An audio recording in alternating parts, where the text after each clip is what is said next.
Bonjour et bienvenue dans cette nouvelle vidéo de soutien du français. Je suis Zineb El-Mahi, votre professeur en ligne. J'espère que vous allez bien et que vous êtes prêts pour découvrir la première vidéo dans cette nouvelle playlist « Écoutez pour mieux parler ».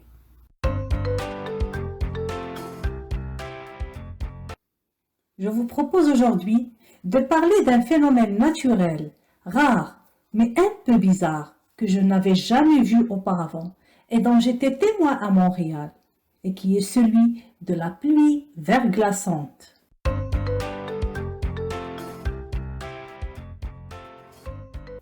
Au lendemain de la tempête du verglas, qui s'est abattue mercredi 5 avril 2023 sur l'est du Canada, les dégâts matériels étaient considérables, comme en témoignent les photos apocalyptiques partagées sur les réseaux sociaux.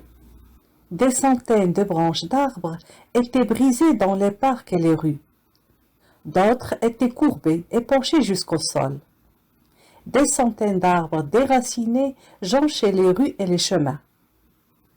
En raison de cette chute d'arbres, plusieurs toitures de résidences étaient endommagées. Des fils électriques étaient arrachés et plusieurs transformateurs d'Hydro-Québec ont explosé. Plus d'un million de foyers étaient privés d'électricité pendant plusieurs jours. De nombreuses rues étaient plongées dans le noir et les feux de circulation étaient non fonctionnels sur plusieurs rues. Des voitures ont été écrasées par des arbres, tandis que d'autres circulaient entre des branches d'arbres brisées sur la chaussée.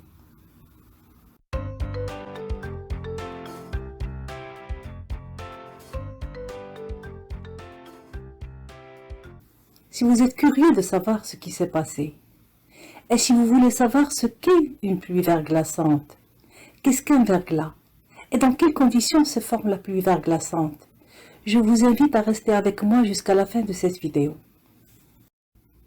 La pluie verglaçante est une pluie qui tombe sous forme liquide à des températures inférieures à 0 degrés Celsius et gèle au contact de la surface du sol ou tout autre objet froid pour former de la glace.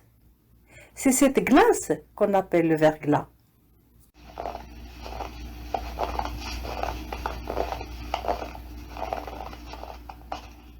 Pour se produire, ce phénomène météorologique nécessite qu'un courant d'air chaud venu du sud s'infiltre sous les nuages entre deux masses d'air froid. Cela a pour effet de réchauffer l'air. Maintenant que nous connaissons les conditions pour que ce phénomène se réalise, il faut le décortiquer en détail. En effet, et en haute altitude, au cœur des nuages froids, la vapeur d'eau se condense en gouttelettes d'eau, puis en cristaux de glace. Les flocons de neige ainsi formés tombent et traversent diverses couches d'air froid où la température est négative. Lorsqu'ils atteignent le courant d'air chaud, où la température est positive, les flocons fondent et la pluie tombe au lieu de la neige.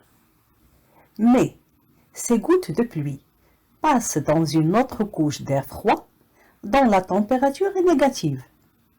Elles se refroidissent mais restent liquides. On parle d'état de surfusion.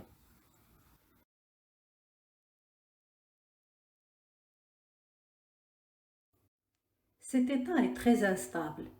Ces gouttelettes d'eau gèlent au contact des chaussées, des trottoirs, des pare-brises, des fils électriques, des branches d'arbres ou toute autre surface solide à température inférieure au point de congélation et forment des cristaux de glace qui s'accumulent pour donner un dépôt de glace compact et lisse appelé verglas.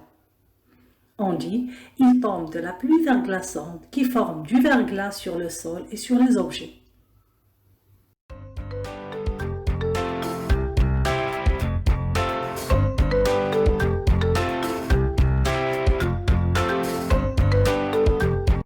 À la suite de l'épisode de pluie verglaçante du mercredi 5 avril 2023, Montréal a reçu 30 à 35 mm de verglas et les dégâts étaient catastrophiques.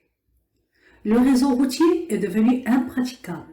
Le verglas a rendu les rues, les terrains de stationnement, la chaussée et les trottoirs glissants et dangereux.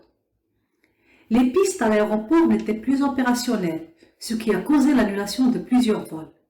Les branches d'arbres ont cédé sous le poids du verglas qui s'est accumulé et se sont écrasées au sol en provoquant de nombreux dégâts aux véhicules et aux résidences et en brisant les fils électriques, ce qui a causé de nombreuses pannes de services publics et l'explosion de plusieurs transformateurs. Les pannes de courant ont engendré de graves conséquences.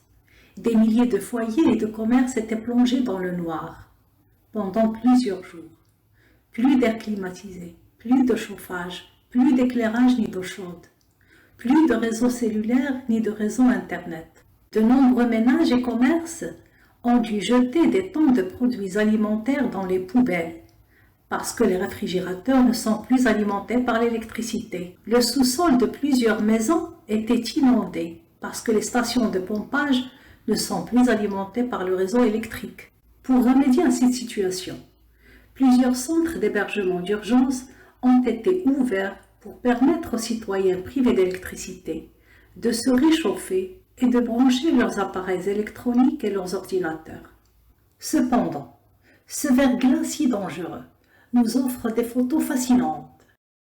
Je vous laisse le temps d'admirer quelques-unes avant de terminer cette vidéo.